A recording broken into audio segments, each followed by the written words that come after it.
ಮನಮೋಹನ್ ಸಿಂಗ್ ಯಾವ ರೀತಿ ಬೆದರ್ ಎರಡನೇ ಎಸ್ಪೆಷಲಿ 2017 ಇಸ್ವಿಯಲ್ಲಿ ದೇಶದ ಪ್ರಧಾನಮಂತ್ರಿ ವಿಶ್ವಗುರು ಟೆರರಿಸ್ಟ್ ಅಂತ ಕರೆದಿದ್ದಾರೆ. ತೆಗೆದು ನೋಡಿ ರವಿ ಅವ್ರು ಎದ್ದು ಮಾತನಾಡಿದ್ರು. ಅವ್ರು ಹೇಳಿರ್ತಕ್ಕಂಥದ್ದು ಬಚ್ಚಲ್ ಬಾಯಿ ಅಂತ ಹೇಳಿದ್ರು, ಅದು ರೆಕಾರ್ಡ್ನಾಗ ಐತಲ್ಲ ಗೊತ್ತಿಲ್ಲ. ಅದ್ರ ಜೊತೆಗೆ ಪಾಕಿಸ್ತಾನ ನಾಲ್ಗೆ ಅಂತ ಹೇಳಿರ್ತಕ್ಕಂಥದ್ದು ಕಂಪ್ಲೇಂಟ್ ಕೊಡ್ಲಿ. Yes everybody has got right to complain. In what way has to complain?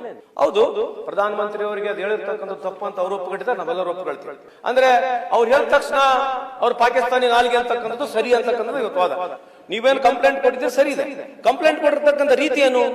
ಯಾರೇ ಏನ್ ಹೇಳಿದ ತಕ್ಷಣ ಒಂದು ಪಾಕಿಸ್ತಾನ, ಒಂದು ಮುಸಲ್ಮಾನ, ಬಾಂಗ್ಲಾದೇಶ ವಿಷಯ ನೀವ್ ಯಾಕೆ ಮಾತನಾಡ್ತೀರಿ? ಏನ್ ರೀಸನ್ ಅಂತ ಕೇಳಿದ್ರೆ ಅಲ್ಲಿಂದ ಒಳಗಡೆ ಬಿಡೋರು ಯಾರು? ಅದು ನಾವ ಮಾಡ್ಕೊಂಡಿದೀವಿ. ಹೇಳಿ ಅಧ್ಯಕ್ಷರೇ, ಸುಮಾರು ಬೆಳಿಗ್ಗೆ 11 ಗಂಟೆಯಿಂದ ನಾವು ಇದನ್ನೇ ಕೇಳ್ತಾ ಇದೀವಿ. ಬಹಳಷ್ಟು ಸದಸ್ಯರು ಎಲ್ಲರೂ ಮಾತನಾಡಿದ್ದಾರೆ. ಈ ಪಾರ್ಲಿಮೆಂಟರಿ ವ್ಯವಸ್ಥೆಯಲ್ಲಿ ಹಿಂದಲ್ದ ವಾಜಪೇಯಿ ಸಾಹೇಬರು ಯಾವ ರೀತಿ ನೇರು ಬೈದಿದ್ರು ಅವೆಲ್ಲ ಇದಿರ್ತಕ್ಕಂಥದ್ದು ಬಹಳ ಪಾರ್ಲಿಮೆಂಟ್ ಅಲ್ಲಿ ಸ್ಫೋಟಿವ್ ಆಗಿದೆ. ಮನಮೋಹನ್ ಸಿಂಗ್ ಯಾವ ರೀತಿ ಬೆದರ್ ಎರಡನೇ ಎಸ್ಪೆಷಲಿ 2017 ಇಸ್ವಿಯಲ್ಲಿ ದೇಶದ ಪ್ರಧಾನಮಂತ್ರಿ ವಿಶ್ವಗುರು ಟೆರರಿಸ್ಟ್ ಅಂತ ಕರೆದಿದ್ದಾರೆ. ತೆಗೆದು ನೋಡಿ, ಚೆಕ್ ಮಾಡಿ ನೋಡ್ರಿ. ದೇಶದ ಪ್ರಧಾನಮಂತ್ರಿ 2017 ಇಸ್ವಿನಲ್ಲಿ ಗುಜರಾತ್ ಎಲೆಕ್ಷನ್ ಸಂದರ್ಭದಲ್ಲಿ ಇದೇ ಮನಮೋಹನ್ ಸಿಂಗ್ ಅವರಿಗೆ ಟೆರರಿಸ್ಟ್ ಆಕ್ಟಿವಿಟೀಸ್ ಮಾಡಿರ್ತಕ್ಕಂಥದ್ದು ಕೂಡ ಹೇಳಿರ್ತಕ್ಕಂಥ ನಿದರ್ಶನಗಳಿದ್ದಾವೆ. ಸೋನಿಯಾ ಗಾಂಧಿ ಅವರಿಗೆ, ರಾಹುಲ್ ಗಾಂಧಿ ಅವರಿಗೆ, ನೆಹರು ಅವರಿಗೆ ಬಾಯಿ ಸಿಕ್ಕಂಗೆ ಬೈದಿರ್ತಕ್ಕಂಥ ನಿದರ್ಶನ ಹಲವಾರಿದಾವೆ. ಏನ್ ಬೇಕಿದ್ದು ಹೇಳಿರ್ತಕ್ಕಂಥ ಭಾಳ ಇದಾವೆ. ಇದ್ರ ಬಗ್ಗೆ ಚರ್ಚೆ ಬೇಡ. Let us stop here only. ಈಗ ಅವರು ಒಂದು ಪಟ್ಟು ಹಿಡ್ಕೊಂಡು ಕುಟ್ಕೊಂಡಿದ್ದಾರೆ. ರವಿ ಅವರು is very good friend of mind. ಅವರು ಒಂದು ಪಟ್ಟು ಹಿಡ್ಕೊಂಡು ಕೂತ್ಕೊಂಡಿದ್ದಾರೆ. ನಾನು ನಿನ್ನೆ ಇರಲಿಲ್ಲ, ಇವತ್ತು ಬೆಳಗ್ಗೆ ಬಂದಿದ್ದೆ. ಆಲ್ರೆಡಿ ಪೀಠ ತೀರ್ಮಾನಕ್ಕೆ ಬಂದಿತ್ತು. ಪೀಠದವರು ಅಧ್ಯಕ್ಷರು ಎಲ್ಲರನ್ನ ಸಮಜಾಯಿಸಿದ್ರು. ಪೂಜಾರಿ ಸಾಹೇಬರು ಕೂಡ ಮಾತನಾಡ್ತಿದ್ರು. ಇವರಿಗೆ ಕ್ಷಮೆ ಕೇಳಬೇಕಂತಕ್ಕಂಥ ಒಂದು ಹಂತಕ್ಕೆ ಬಂದಿತ್ತು.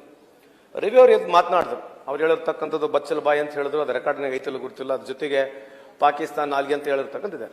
ಅವ್ರು ಹೇಳ್ತದ ನಾನು ಕಂಪ್ಲೇಂಟ್ ಕೊಟ್ಟಿರ್ತಕ್ಕಂಥ ಹೇಳ್ತಾರೆ. Yes, very right, yes got to give complaint. But complaint ಕೊಡ್ತಾ ಇರ್ತಕ್ಕಂಥ ಮಾನದಂಡ ಏನು? ಕಂಪ್ಲೇಂಟ್ ಕೊಡ್ಲಿ. Yes everybody has got right to complain. In what way has to complain? There is a way to complain, right? Yes, he has got every right to complain against Mr. Nazir Saab. ಆ ದಾಟಿ ಏನು? ನಾವೆಲ್ಲ ಪ್ರಶ್ನೆ ಮಾಡ್ತಕ್ಕಂಥದ್ದು ಕೊಟ್ಟಿರ್ತಕ್ಕಂಥ ದಾಟಿ ಏನು? ಹೌದು, ಪ್ರಧಾನಮಂತ್ರಿ ಅವರಿಗೆ ಅದು ಹೇಳಿರ್ತಕ್ಕಂಥದ್ದು ತಪ್ಪು ಅಂತ ಅವ್ರು ಒಪ್ಪಿಕೊಂಡಿದ್ದಾರೆ, ನಾವೆಲ್ಲರೂ ಒಪ್ಪಿಕೊಳ್ತೀವಿ. ಬಟ್ ಅವ್ರು ಹೇಳಿರ್ತಕ್ಕಂಥ ದಾಟಿನ ನಾವ್ ಹೆಂಗ್ ಒಪ್ಕೋಬೇಕು ಅಂತಕ್ಕಂಥದ್ದೇ ಪ್ರಶ್ನೆ ಇರ್ತಕ್ಕಂಥದ್ದು. The manner which he has narrated the story. ಪ್ರಧಾನಮಂತ್ರಿ ಈಗ ಅದೇ ಮತ್ತೆ ಈಗ ನೆಹರು ಸಾಹೇಬ್ರನ್ನ ಬಾಯಿ ಸಿಕ್ಕಂಗೆ ಬೈದಿದ್ದಾರೆ. ಬಹಳಷ್ಟು ಸಂದರ್ಭದಲ್ಲಿ ಆಗಿದೆ. ಎಲ್ಲ ಸ್ಪೋರ್ಟಿವ್ ಆಗಿ ನೋಡ್ಬೇಕು. ರಾಜಕಾರಣದಾಗ ಇವೆಲ್ಲ ಬರ್ತದೆ. ಈಗ ಕೂಡ 11 ವರ್ಷ ಆಗಿದೆ. ದಿನಾ ಬೆಳಗ್ಗೆ ಎದ್ರು ನೇರನ್ನ ಬೈತಕ್ಕಂಥದ್ದು ಪಾರ್ಲಿಮೆಂಟ್ ನಲ್ಲಿ ಎಲ್ಲ ಡೈಲಿ ನೋಡ್ತೀವಿ. ಅದೇ ನೀವೇನು ಹೊಸದಲ್ಲ, ಡೈಲಿ ಕೇಳ್ತೀರಿ. ಈಗೂ ನಮ್ಮನ್ನು ಬೈತೀರಿ.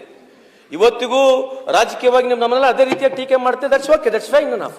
ಬಟ್ ಎಲ್ಲಿವರೆಗೆ ಇವತ್ತು ಸದನದಲ್ಲಿ ಆ ರೀತಿ ಮಾತನಾಡಿದ್ದಾರೆ. ಆ ಮಾತನಾಡಿರ್ತಕ್ಕಂಥ ದಾಟಿನ ನಾವು ಚರ್ಚೆ ಮಾಡ್ತಿದ್ದೀವಿ ನಾವು ಹೊರತು ಸರಿಯೋ ತಪ್ಪ ಅಂತಕ್ಕಂಥ ಅವ್ರು ಹೇಳ್ಬೇಕು, ತಾವು ಕೂಡ ಹೇಳ್ಬೇಕು. ಅಂದ್ರೆ ಅವ್ರು ಹೇಳಿದ ತಕ್ಷಣ ಅವ್ರು ಪಾಕಿಸ್ತಾನಿ ನಾಲ್ಗೆ ಅಂತಕ್ಕಂಥದ್ದು ಸರಿ ಅಂತಕ್ಕಂಥದ್ದು ಇವತ್ತು ವಾದ. ನೀವೇನು ಕಂಪ್ಲೇಂಟ್ ಕೊಟ್ಟಿದ್ರೆ ಸರಿ ಇದೆ. ಕಂಪ್ಲೇಂಟ್ ಕೊಟ್ಟಿರ್ತಕ್ಕಂಥ ರೀತಿ ಏನು? ಯು ವುಡ್ ಹ್ಯಾವ್ ಟೋಲ್ಡ್ ಅವರು ಸದಸ್ಯರು ಹೇಳಿರ್ತಕ್ಕಂಥ ಸರಿಯಲ್ಲ, ಪ್ರಧಾನಮಂತ್ರಿಗೆ ಅದು ಹೇಳಿದ್ದಾರೆ, ಕ್ಷಮೆ ಕೇಳ್ಬೇಕಂತ ಸರಿ ಇದೆ. ಇದನ್ನೆಲ್ಲ ಸುತ್ತಿ ಬಳಸಿ ಬಚ್ಚಲ ಬಾಯಿ, ಬಚ್ಚಲ ನಾಲ್ಗಿ ಅದೆಲ್ಲ ಹೇಳಿ ಇದು ಪಾಕಿಸ್ತಾನ ನಾಲ್ಗಿ, ಇದು ಈ ತರ ನಾಲ್ಗಿ ಸರಿ ಅಂತಕ್ಕಂಥದ್ದು ತಾವು ಕೂಡ ಎಲ್ಲರೂ ಮಾತನಾಡಿದಾರಲ್ಲ. ಇದು ಸರಿ ಇದೆಯಾ? How to complaint anybody? If you got a fair to complaint you can complaint. But ಈ ರೀತಿ ಹೇಳಿ ಕಂಪ್ಲೇಂಟ್ ಮಾಡಿ ಸಮರ್ಥನೆ ಮಾಡತಕ್ಕಂಥದ್ದು ನನ್ನ ಅಭಿಪ್ರಾಯದಲ್ಲಿ ಸರಿಯಲ್ಲ. ರವಿ ಅವರು ನಮ್ಮ ಸ್ನೇಹಿತರಾಗಿದ್ದಾರೆ. ಡೆಫಿನೆಟ್ಲಿ ಇಟ್ ಇನ್ ಪೊಲಿಟಿಕ್ಸ್ ಇದೆಲ್ಲ very long way to go. But is very consistently telling ನಾನು ಅದು ಮಾಡೋದಿಲ್ಲ ಅಂತ ಹೇಳ್ತಿದ್ದಾರೆ. ಬಟ್ ನಾವು ಇದಕ್ಕೆ ಒಪ್ಪಕ್ಕೆ ರೆಡಿ ಇಲ್ಲ ಅಂತಕ್ಕಂಥ ನನ್ನ ಅಭಿಪ್ರಾಯ. ಸಭಾಧ್ಯಕ್ಷರು ನೀವು ಇದು ಮಾಡಬೇಕು, ಇದು ನಾವು ಒಪ್ಪದೇ ಇಲ್ಲ, ಖಂಡಿತವಾಗಿ ಒಪ್ಪದಿಲ್ಲ ಅಂತ ಈ ಸಂದರ್ಭ ಕೇಳಕ್ಕೆ ಇಚ್ಛೆ ಬಯಸ್ತೀವಿ. ಇದು ನಮಗೂ ಇಂಟ್ರೆಸ್ಟ್ ಇದೆ. ಯಾಕಂದ್ರೆ ಪ್ರತಿ ಸಂದರ್ಭದಲ್ಲಿ ಕೂಡ ನಾವು ಕೂಡ ಕೇಳ್ತಾ ಇದ್ವಿ. 11 ವರ್ಷಗಳಿಂದ ಯಾವುದೇ ಈ ದೇಶದಲ್ಲಿ ಏನೇ ಒಂದು ಪ್ರಶ್ನೆ ಮಾಡಿದ್ರೆ ದೇಶದ್ರೋಹಿ ಪಾಕಿಸ್ತಾನ, ದೇಶದ್ರೋಹಿ ಪಾಕಿಸ್ತಾನ ಅಂತಕ್ಕಂಥದ್ದು ಬರೀ ನಜೀರ್ ಅಹಮದ್ ಒಂದೇ ಅಲ್ಲ, ಎಲ್ಲರಿಗೂ ಬರ್ತದೆ ಇದು.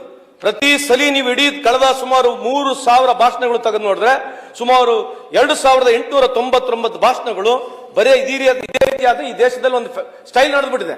ಯಾರೇ ಏನ್ ಹೇಳಿದ ತಕ್ಷಣ ಒಂದು ಪಾಕಿಸ್ತಾನ, ಒಂದು ಮುಸಲ್ಮಾನ, ಬಾಂಗ್ಲಾದೇಶ ಬಗ್ಗೆ ತಾವು ಮಾತನಾಡಿದ್ರೆ ಮೊನ್ನೆ ಸದನದಲ್ಲಿ ನಾನು ಇರಲಿಲ್ಲ, ಅಲ್ಲಿ ಕೆಳ ಸದನದಲ್ಲಿ ಕೂಡ ಇಲ್ಲಿ ಕೂಡ ಇದೆ ಸದನದಲ್ಲಿ. ಬಾಂಗ್ಲಾದೇಶ ವಿಷಯ ನೀವ್ ಯಾಕೆ ಮಾತನಾಡ್ತೀರಿ?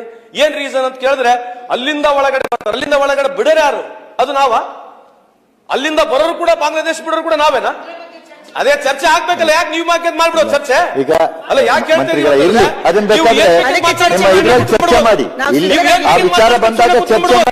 ನಿಮ್ಗೆ ಯಾಕೆ ಕೇಳಿದ ತಕ್ಷಣ ದೇಶದ್ರೋಹಿಗಳು ಏನ್ರಿ ಇದು? ಎಲ್ಲಿವರೆಗೆ ಈಗ ಸದನ ನಡೆಸಬೇಕಾದ್ರೆ ಏನು ಅನ್ನೋದನ್ನ ಹೇಳಿ ಆಮೇಲೆ ನಾನು ಸಭಾನಾಯಕರಿಗೆ ಅವಕಾಶ.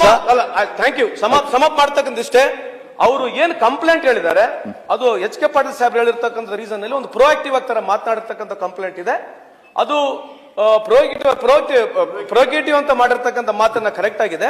ಆ ಹೇಳಿರ್ತಕ್ಕಂಥ ದಾಟಿ ಸರಿ ಇಲ್ಲ ಅಂತಕ್ಕಂಥ ನಮ್ಮ ವಾದ ಇದೆ. ದಯಮಾಡಿ ಅವರು ಇದನ್ನ ಹೇಳ್ತಕ್ಕಂಥದ್ದು ಇಲ್ಲ ಅಂದ್ರೆ ಇದು ನಾವು ಸಭಾನಾಯಕರು ನೋಡಿ, ಈಗ ಅದನ್ನೆಲ್ಲವನ್ನು ಕಡತದಿಂದ ಪೀಠ ಏನು ಮಾಡಬಹುದು ಅಷ್ಟು ಕೆಲಸವನ್ನ ಮಾಡಿದೆ. ಇದರಿಂದ ಮೀರಿ ಪೀಠ ಮಾಡ್ಲಿಕ್ಕೆ ಏನು ಆಗಲ್ಲ. ಯಾಕೆಂದ್ರೆ ನನ್ನ ಅಧಿಕಾರ ಒಳಗಡೆ ಇದನ್ನ ಮೀರಿ ನಮ್ಗೇನು ಮಾಡ್ಲಿಕ್ಕೆ ಇಲ್ಲ. ಹಾಗಾಗಿ ಅದನ್ನೆಲ್ಲವನ್ನು ಸಂಪೂರ್ಣವಾಗಿ ಕಡತದಿಂದ ತೆಗೆಸಾಕುವಂತ ಕೆಲಸವನ್ನ ಪೀಠ ಮಾಡಬಹುದು. ಹಾಗಾಗಿ ಆ ಕೆಲಸ ಮಾಡಿದೆ. ಅದರಿಂದ ಮೀರಿ ಸಭಾನಾಯಕರೇ, ಕೊನೆಯದಾಗಿ ನೀವು ಇಲ್ಲ ಕಾನೂನು ಮಂತ್ರಿಗಳೇ ಮಾತಾಡಿ. ಫೈನಲ್ ಆಗಿ ಸಭಾನಾಯಕರು ಹೇಳ್ತಾರೆ ಅಧ್ಯಕ್ಷರೇ.